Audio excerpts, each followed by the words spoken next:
चलिए आगे बढ़ेंगे। अगली बड़ी खबर महाराष्ट्र से आ रही है। महाराष्ट्र में मंदिर खुलवाने के लिए बीजेपी का आंदोलन चल रहा है। महाराष्ट्र में मंदिरों के सामने बीजेपी शंखनाद रैली कर रही है। पुणे में जबरन मंदिर में घुसे बीजेपी कार्यकर्ता। मुंबई में मंदिर परिसर छावनी में तब्दील हो गए। सिद्धिविनायक मंदिर के बाहर पुलिस का पहरा है। कई मंदिर ऐसे हैं जो छावनी में तब्दील कर दिए गए। बीजेपी के तमाम कार्यकर्ताओं का यह कहना है कि जब तमाम राज्यों में मंदिरों को खोल दिया गया है, दर्शनों की इजाज़त दे दी गई है, तो महाराष्ट्र में अभी तक ये पाबंदी क्यों लगी हुई है। और इसी को लेकर अलग अलग महाराष्ट्र के मंदिरों के बाहर बीजेपी के कार्यकर्ता आंदोलन कर रहे हैं। मंदिर खोलने की मांग की जा रही है और सुरक्षा व्यवस्था बढ़ा दी गई है। मंदिरों के बाहर पुलिस की तैनाती कर दी गई है ताकि वहां तक कोई ना पहुंच सके। मंदिर खोलने की मांग को लेकर यह शंखनाद आंदोलन बीजेपी कार्यकर्ताओं द्वारा शुरू किया गया।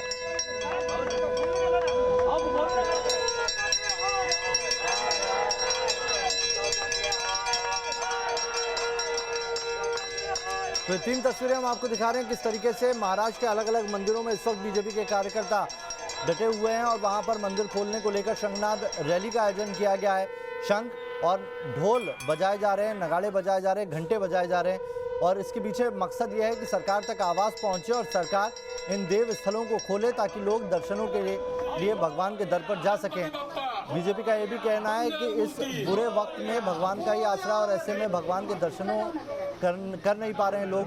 तमाम जो दूसरे राज्य हैं वहाँ पर मंदिर खोलने और दर्शन करने की इजाज़त दे दी गई है, लेकिन महाराष्ट्र में अभी तक ये इजाज़त कोरोना गाइडलाइन के तहत नहीं दी गई है और इसी को लेकर ये सारा प्रदर्शन किया जा रहा है। सिद्धिविनायक मंदिर के बाहर पहुंचे बीजेपी कार्यकर्ताओं को रोकने के लिए आज बड़ी तादाद में पुलिस की तैनाती की गई। इधर बीजेपी नेता और मुंबई के विधायक राम कदम ने भी मंदिर खोलने की मांग की है। हालांकि शंखनाद प्रदर्शन में शामिल होने से पहले ही उन्हें महाराष्ट्र पुलिस ने हिरासत में ले लिया। राम कदम से खास बातचीत की हमारी संवाददाता ज्योत्सना ने। महाराष्ट्र में मंदिर खोलने को लेकर भाजपा की तरफ से आज महाराष्ट्र के अलग अलग जिलों में घंटानाद और शंखनाद आंदोलन किया जा रहा है। भाजपा विधायक राम कदम ने भी आंदोलन की चेतावनी ठाकरे सरकार को दी थी, लेकिन फिर एक बार पुलिस ने उनको जो है वो डिटेन कर दिया है उनके घर में ही। सर, क्या बताना चाहेंगे? ये आपका मेरे ख्याल से चौथा या 5वीं बार आंदोलन आप कर रहे हो मंदिर खोलने को लेकर, लेकिन अभी तक ठाकरे सरकार ने कोई ठोस फैसला नहीं लिया। हम मंदिर खोलने को लेकर के हमारा निर्धार है।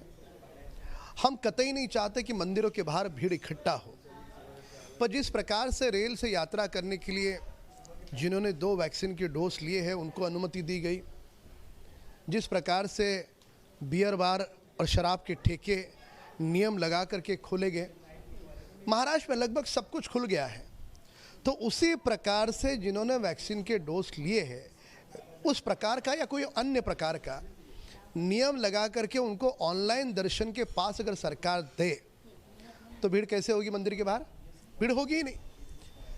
और ऑनलाइन पे एक दिन पहले उसको पास दिया जाएगा, उस पर दर्शन का समय लिखा हुआ होगा, तो भीड़ भी नहीं होगी, लोगों के दर्शन भी होंगे और जो कई महीनों से ताला मंदिर को लगा है वो ताला भी खुलेगा।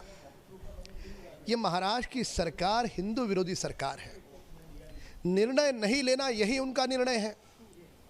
बार बार केंद्र की ओर उंगली दिखाने वाले वे लोग, अन्य धर्मों के लोग उनके त्यौहार की अनुमति पूछते हैं।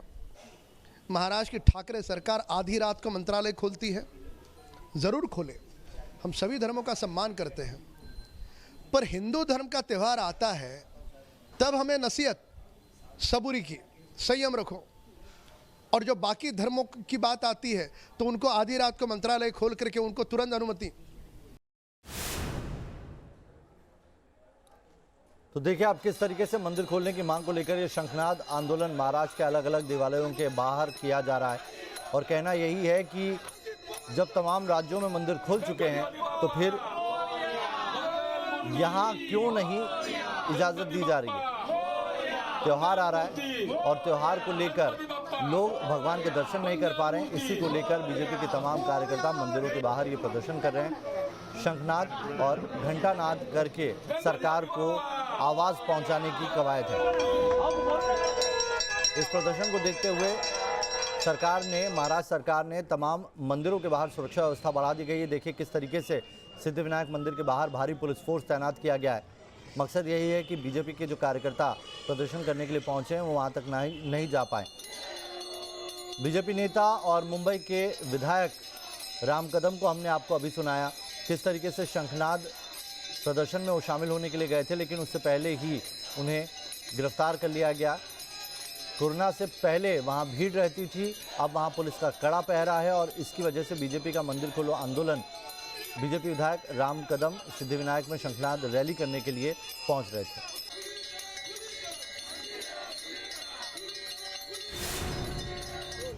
पुलिस अधिकारी प्रणय अशोक इस वक्त हमारे साथ है और उन्होंने दादर के सिद्धिविनायक मंदिर में बंदोबस्त कर रखा है ताकि यहाँ पर भाजपा का आंदोलन जो उन्होंने बताया था वो ना हो। सर, क्या बताना चाहेंगे, कितने पुलिसकर्मी हायर किए गए हैं और किस तरह की तैयारी है? इधर कोविड की जो गाइडलाइंस है स्टेट गवर्नमेंट्स की, उनका एनफोर्समेंट करने के लिए हम इधर आए हैं और कोई भी वायलेशन ना हो ये इंश्योर करने के लिए हम इधर आए हैं। हमने बंदोबस्त लगाया है और वही हम इंश्योर कर रहे हैं। सर, कोरोना तो अभी फिलहाल तो फिर दोबारा बढ़ रहा है, लेकिन क्या अभी अगर भाजपा के यहाँ पर कार्यकर्ता या समर्थक नेता आते हैं, क्या उनको अरेस्ट किया जाएगा, उनको डिटेन किया जाएगा? कोई भी वायलेशन हो उसका जो भी कायदेशीर कार्रवाई है वो हम करेंगे। तो आप देख सकते हैं कि मुंबई पुलिस की तरफ से यहाँ पर जो सिद्धिविनायक मंदिर है, जो मुंबई का बहुत ही प्रसिद्ध मंदिर है, यहाँ पर सिद्धिविनायक मंदिर में कई बड़े सेलिब्रिटीज़ जो है वो दर्शन के लिए आते हैं। इतना ही नहीं बल्कि अन्य लोग जो है साल भर यहाँ पर दर्शन के लिए आते हैं। महाराष्ट्र के सुप्रसिद्ध मंदिर में से एक श्री सिद्धिविनायक मंदिर माना जाता है और कोरोना काल में धार्मिक स्थल जो है वो सरकार द्वारा, राज्य सरकार द्वारा बंद रखे गए हैं। इतना ही नहीं बल्कि सिर्फ मंदिर नहीं बल्कि सभी धार्मिक स्थल है उन्हें बंद रखा गया है। लेकिन भाजपा की तरफ से जो है धार्मिक स्थल और ख़ास तौर पर मंदिर खोलने को लेकर जो है बार बार भाजपा आक्रामक हो रही है और आज भाजपा का मंदिरों के सामने, महाराष्ट्र के अलग अलग प्रसिद्ध मंदिरों के सामने उनका आंदोलन है। शंखनाद करके वो ये आंदोलन करेंगे। अगर महाराष्ट्र के मुंबई स्थित इस दादर श्री सिद्धिविनायक मंदिर की बात करें तो यहाँ पर भाजपा के विधायक राम कदम जो है वो यहाँ पर शंखनाद आंदोलन करने वाले थे भाजपा कार्यकर्ताओं के साथ, लेकिन फिलहाल वो यहाँ पर नहीं पहुँचे हैं और बताया जा रहा है कि उनको मुंबई पुलिस ने उनके घर पे ही जो है वो डिटेन कर दिया गया है। और चलिए, मुंबई से ये एक और बड़ी खबर आ रही है। एमएनएस का दही हांडी कार्यक्रम मनाने का ऐलान कर दिया गया है। पाबंदी के बावजूद राज ठाकरे की पार्टी मनाएगी दही हांडी। बता दें कि ठाणे के भगवती मैदान में एमएनएस की दही हांडी की तैयारी है। पुलिस ने एमएनएस के कई नेताओं को इस बाबत हिरासत में ले लिया है। सभी का यही कहना है कि जो धार्मिक कार्यक्रम है आयोजन, उनको क्यों नहीं करने की अनुमति दी जा रही है और इसी को लेकर एमएनएस ने दही हांडी कार्यक्रम मनाने का ऐलान कर दिया है।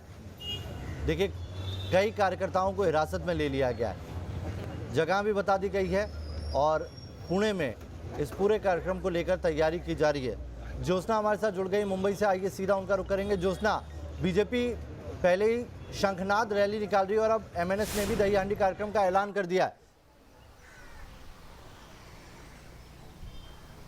जी बिल्कुल सही कहा आपने कि पूरे महाराष्ट्र में इस वक्त भाजपा की तरफ से जो है मंदिर खोलने को लेकर आंदोलन किया जा रहा है। हालांकि कई जगह पे आंदोलन सफल हुआ, कई जगह पर आंदोलन सफल नहीं हो पाया क्योंकि भाजपा के कई विधायक जो है उनको पुलिस ने उनके घर से ही डिटेन किया। मतलब कई विधायकों को घर में ही रखा और कई विधायक जो घर से बाहर निकले आंदोलन करने के लिए उनको पुलिस ने हिरासत में ले लिया। दूसरी तरफ जो राज ठाकरे की पार्टी है मनसे, उनके कार्यकर्ता जो है उन्होंने कहा था कि हम ठाणे में, मतलब कल दही हांडी उत्सव जो है, जो महाराष्ट्र में और ख़ास तौर पर मुंबई का एक सबसे बड़ा आकर्षण करने वाला और सबसे पॉपुलर हम कह सकते हैं कि त्यौहार है और उसमें दही हांडी बनाने वाले थे। लेकिन आज जो उनकी तैयारी चल रही थी स्टेज बनाने की, उसके बाद जो फ्लैक्स लगाने की तैयारी चल रही थी, लेकिन पुलिस ने ये सब जो है उनके स्टेज जो है उनका तोड़ दिया। उसके बाद जो है वो फ्लैक्स जो है वो भी उन्होंने लगवाने से रोक लगा दी और एमएनएस, राज ठाकरे की जो पार्टी है एमएनएस, उनके कार्यकर्ताओं को भी हिरासत में ले लिया। तो आज का